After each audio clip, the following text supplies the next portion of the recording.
¿Qué tal? Acá Llegó el estamos. epílogo. Antes del epílogo, un parroquial.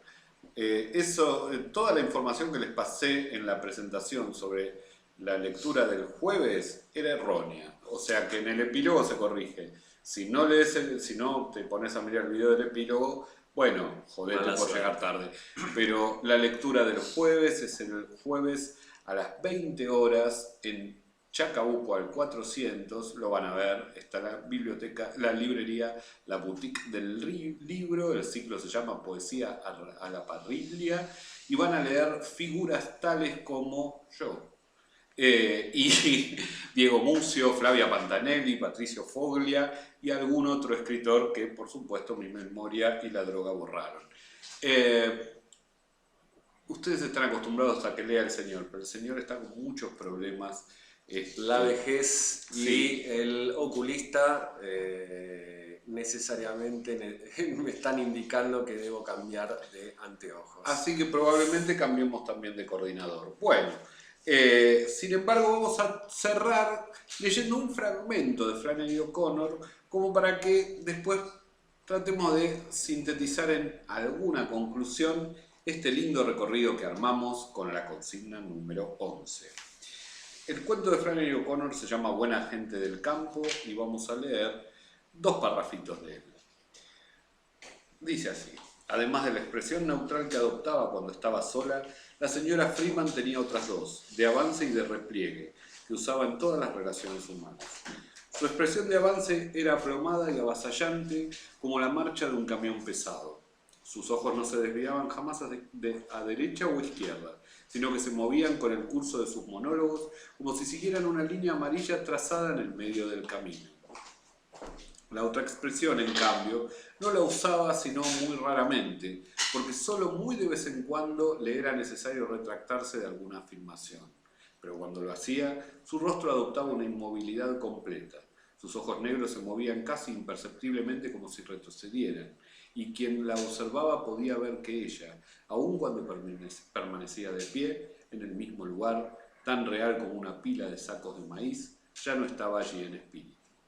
En cuanto a hacerle entender algo en tales situaciones, la señora Hopewell ya había perdido toda esperanza. La señora Hopewell podía hablar hasta morirse. Nadie podía llevar a la señora Freeman a admitir que se había equivocado. Seguía así, inmóvil, y si alguien conseguía hacerle decir algo, era siempre una frase de este tipo: bueno, no podría decir que fue así, pero tampoco podría decir que no fue así. O podía observar, mientras paseaba la mirada por la alta repisa de la cocina donde se amontonaban las botellas polvorientas, veo que aún quedan muchos higos del último verano. Las dos señoras trataban sus temas más importantes en la cocina durante el desayuno. Vean esto, ¿no? Hay siempre un ejercicio de ruptura en el cuento, un detonar algo que estaba estable. Esa ruptura de la estabilidad propone siempre en el lector una expectativa sobre a quién le va a ocurrir algo. Y en ese orden es cómo va a resolver eso que le ocurre o cómo va a impactar eso que le ocurre. Cierta vez, sí, perdón, doctor.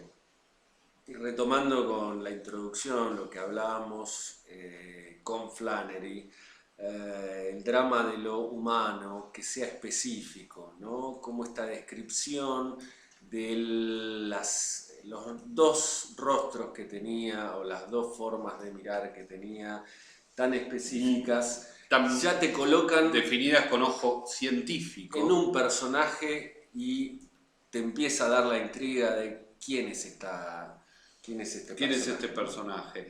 Sí, hay alguna vez, hablando de Beuar, que en el taller de Butzal se posteó algo, digamos, Beuar en una charla en la que estuvimos ambos dos, porque ya les contamos en el prólogo que somos siameses, entonces vamos juntos a todos lados. Cierta vez Beuar le dijo algo a un alumno que fue muy interesante, ¿no? Y que el alumno había empezado un cuento hablando de de que su abuela amasaba todos los domingos, ¿no? Entonces Eve le dijo, bueno, hay muchísimas abuelas que amasan los domingos. El punto es, contame que hay una forma muy especial de amasar que solo tenía tu abuela. Solo así hay intriga en el cuento. Si amasa, amasa como cualquiera. Ahora, si vos me vendés que esa forma de amasar es muy única y específica, bueno, quizás yo te preste atención como lector porque quiero saber a qué obedece esa forma tan rara y tan distinta de todas las otras personas que amasan de hacerlo, ¿no? Entonces, especificidad y ruptura, ¿no? Alguien que está cómodo en un lugar, pero deja de estar cómodo en ese lugar de estabilidad, sin duda hacen a la vocación de narrar una historia y siempre tener en cuenta que hay algo de particular que, si bien se conecta con la universalidad del lector, ese algo particular es también eso que todo lector cree también que tiene como capital, ¿no? Entonces, por un lado específico, por otro lado universal. Se trasciende el motivo con el tema.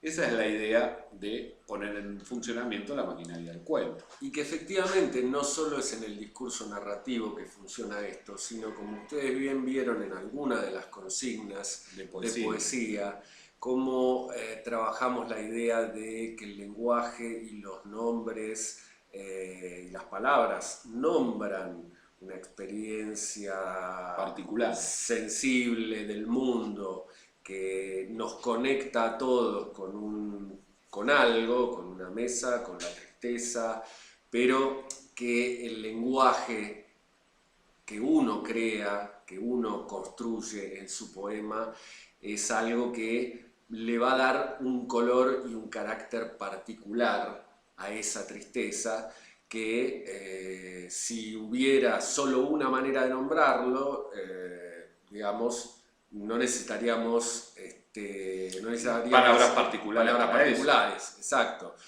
O, digamos, sería una experiencia que todos viviríamos de la misma manera, cosa que no ocurre, ¿no? Entonces, claro, ese es el drama del lenguaje, cómo llegar a una experiencia particular con una herramienta que es colectiva, ¿no? Exacto. Y en relación con esto, podemos cerrar con una frase de Diana Velesi, que es muy interesante como reflexión sobre la poesía, ¿no? Y que en cierta instancia de aprendizaje, Diana Velesi estaba corrigiendo un poema de un alumno, y el poema era muy oscuro, muy críptico, ¿no? Y entonces en un momento Diana Velesi le dice, bueno, pero ¿qué es lo que estás queriendo contar? Porque no lo entiendo. Y el alumno indignado le dice que estoy triste. Entonces Diana le dice, bueno, ¿y por qué no pones estoy triste? Entonces el alumno lo pone, ¿no? Y cuando termina de anotarlo dice, bueno, ahora laburá todo lo que está alrededor para que eso realmente se sienta, ¿no? Bueno, hay algo de eso, digamos. Uno elige qué cosas expresar claramente. El problema es que la intensidad poética, la intensidad dramática y la intensidad estética están dadas por la construcción de ese momento. No necesariamente hay que oscurecer o clarificar, no está la clave en oscurecer y clarificar, sino en graduar la intensidad. Bueno, con este lindo cierre. Con este hermoso cierre y con esta plantita que tanto queremos y que cura tantas cosas, por ejemplo la psiquis del coordinador que está al lado mío, nos estamos despidiendo porque nos vienen a buscar. Será hasta luego. Ese es tu